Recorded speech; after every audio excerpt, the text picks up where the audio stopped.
And hello. When I was 17, I was introduced to the stories of Isaac Bashevis Singer by a man who's just turned 89 years old. It led me to so many other wonderful authors, and I will never forget it. So, as I read from The Passions by Isaac Bashevis Singer, I say, thank you, Gary. Happy birthday.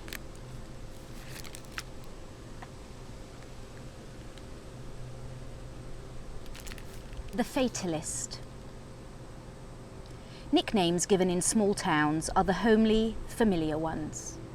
Chaim Bellybutton, Jekyll Cake, Sarah Gossip, Gittle Duck, and similar names. But in the Polish town to which I came as a teacher in my young days, I heard of someone called Benjamin Fatalist. I promptly became curious. How did they come to the word fatalist in a small town? And what did the person do to earn it? The secretary of the young Zionist organization where I taught Hebrew told me about it. The man in question wasn't a native here. He stemmed from somewhere in Courland. He had come to town in 1916 and posted notices that he was a teacher of German. It was during the Austrian occupation, and everyone wanted to learn German.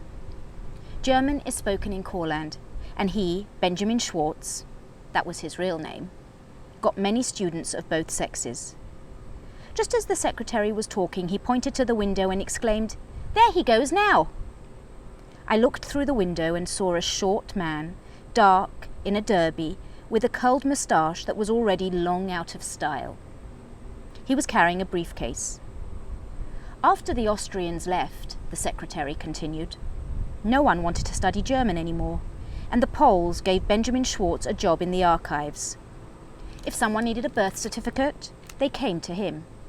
He had a fancy handwriting, he had learned Polish, and he also became a kind of hedge lawyer. The secretary said, he came here as if dropping from heaven. At that time, he was a bachelor of some 20-odd.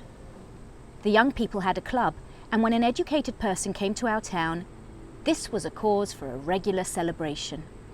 He was invited to our club, and a box evening was arranged in his honor. Questions were placed in a box, and he was supposed to draw them out and answer them. A girl asked whether he believed in special providence, and instead of replying in a few words, he spoke for a whole hour.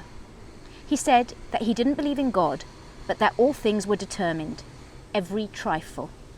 If one ate an onion for supper, it was because one had to eat an onion. It had been so preordained 1 billion years ago. If you walked in the street and tripped over a pebble, it was fated that you should fall. He described himself as a fatalist. It had been destined that he come to our town, though it appeared accidental. He spoke too long. Nevertheless, a discussion followed. Is there no such thing as chance? Someone asked, and he replied, no such thing as chance. If that is so, another asked, what's the point of working or studying? Why learn a trade or bring up children? And why contribute to any organization?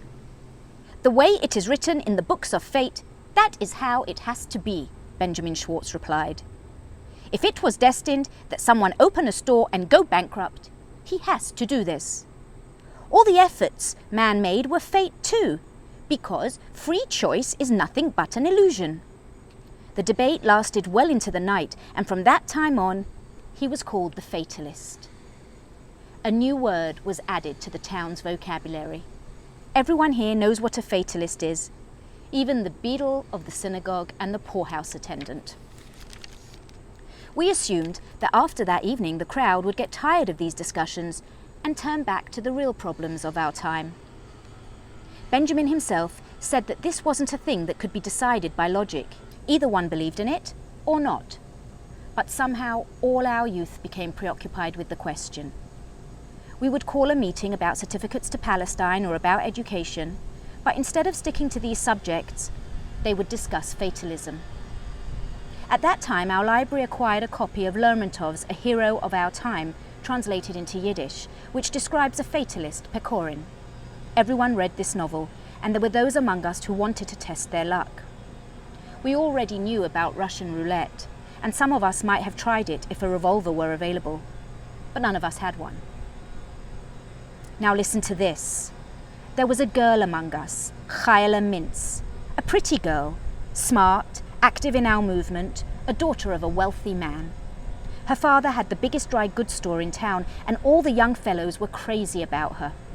But Chayla was choosy. She found something wrong in everybody. She had a sharp tongue, what the Germans call schlagfertig. If you said something to her, she came right back at you with a sharp and cutting retort. When she wanted to, she could ridicule a person in a clever, half-joking way. The Fatalist fell in love with her soon after he arrived. He wasn't at all bashful. One evening he came up to her and he said, "Chayla, it is fated that you marry me, and since that is so, why delay the inevitable?" He said this aloud so that everyone would hear, and it created an uproar. Chayla answered, "It's fated that I should tell you that you're an idiot and that you've got lots of nerve besides, and therefore I'm saying it. You'll have to forgive me, it was all preordained in the celestial books 1,000,000 years ago." Not long afterwards, Chayla became engaged to a young man from Chrubriashov, the chairman of the Poalit Sion there. The wedding was postponed for a year because the fiancé had an older sister who was engaged and had to be married first. The boys chided the Fatalist, and he said, "If Chayla is to be mine, she will be mine." And Chayla replied, "I am to be Otzer Rubinstein's, not yours. That's what fate wanted." One winter evening, the discussion flared up again about fate, and Chayla spoke up. "Mr. Schwartz, or Mr. Fatalist, if you really believe in what you say, and you are even ready to play Russian roulette if you had a revolver, I have a game for you that is even more dangerous." I want to mention here that at that time the railroad didn't reach to our town yet. It passed 2 miles away and it never stopped there at all. It was the train from Warsaw to Lvov. Chayla proposed to the Fatalist that he lie down on the rails a few moments before the train passed over them. She argued, "If it's fated that you live, you will live and have nothing to fear. However, if you don't believe in fatalism, then..." We all burst out laughing. Everyone was sure that the Fatalist would come up with some pretext to get out of it. Lying down on the tracks meant certain death. But the Fatalist said, "This, like Russian roulette, is a game, and a game requires another participant who must risk something too." He went on, "I'll lie down on the tracks as you propose, but you must make a sacred vow that if I should live, you'll break your engagement to Otzer Rubinstein and marry me." A deadly silence fell over the hall. Chayla grew pale, and she said, "Good, I accept your conditions." "Give me your sacred vow on it," the Fatalist said, and Chayla gave him her hand and said, "I have no mother, she died of cholera. But I swear on her soul that if you will keep your word, I will keep mine. If not, then let my honour be stained forever." She turned to us and went on, "You are all witnesses. If I should break my word, you can all spit in my face." I'll make it short. Everything was settled that evening. The train would pass our town around 2 in the afternoon. At 1:30, our whole group would meet by the tracks and the Fatalist would demonstrate whether he was a real Fatalist or just a braggart. We all promised to keep the matter secret because if the older people had found out about it, there would have been a terrible fuss. I didn't sleep a wink that night, and as far as I know, none of the others did either. Most of us were convinced that at the last minute, the Fatalist would have second thoughts and back out. Some also suggested that when the train came into sight, or the rails started to hum, we should drag the Fatalist away by force. Well, but all this posed a gruesome danger. Even now, as I speak of it, a shudder runs through me. The next day, we all got up early. I was so scared that I couldn't swallow any food at breakfast. The whole thing might not have happened if we hadn't read Lermontov's book. Not all of us went. There were only 6 boys and 4 girls, including Chayla Mintz. It was freezing cold outside. The Fatalist, I remember, wore a light jacket and a cap. We met on the Zamocha Road, on the outskirts of town. I asked him, "Schwartz, how did you sleep last night?" And he answered, "Like any other night." You actually couldn't tell what he was feeling, but Chayla was as white as if she had just gotten over the typhoid. I went up to her and I said, "Chayla, do you know that you're sending a person to his death?" And she said, "I'm not sending him. He has plenty of time to change his mind." I'll never forget that day as long as I live. None of us will ever forget it. We walked along and the snow kept falling on us the whole time. We came to the tracks. I thought that on account of the snow the train might possibly not be running, but apparently someone had cleared the rails. We had arrived a good hour too early and, believe me, this was the longest hour I ever spent. Around 15 minutes before the train was due to come by, Chayla said, "Schwartz, I've thought it all over and I don't want you to lose your life because of me. Do me a favour and let's forget the whole thing." The Fatalist looked at her and asked, "So, you've changed your mind? You want that fellow from Khrushchev at any price, huh?" She said, "No, it's not the fellow from Khrushchev, it's your life. I hear that you have a mother and I don't want her to lose a son on account of me."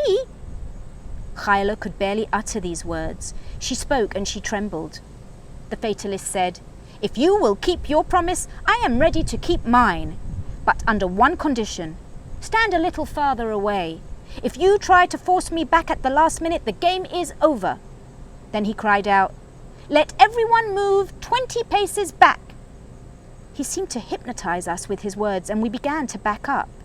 He cried out again, "If someone tries to pull me away, I'll grab him by his coat and he will share my fate." We realized how dangerous this could be. It happens more than once that when you try to save someone from drowning, both are dragged down and drown. As we moved back, the rails began to vibrate and hum, and we heard the whistle of the locomotive. We began to yell as one, "Schwartz, don't do it! Schwartz, have pity!" But even as we yelled, he stretched out across the tracks. There was then just one line of track. One girl fainted. We were sure that in a second we would see a person cut in half. I can't tell you what I went through in those few seconds. My blood literally began to seethe from excitement. At that moment, a loud screech was heard and a thud, and the train came to a halt no more than a yard away from the Fatalist. I saw in a mist how the engineer and fireman jumped down from the locomotive. They yelled at him and dragged him away. Many passengers disembarked. Some of us ran away out of fear of being arrested. It was a real commotion. I myself stayed where I was and watched everything. Chayla ran up to me, put her arms around me and started to cry. It was more than a cry. It was like a howling of a beast. "Give me a cigarette. I can't talk about it. It chokes me. Excuse me." I gave the secretary a cigarette and watched how it shook between his fingers. He drew in the smoke and said, "That is actually the whole story." "She married him?" I asked.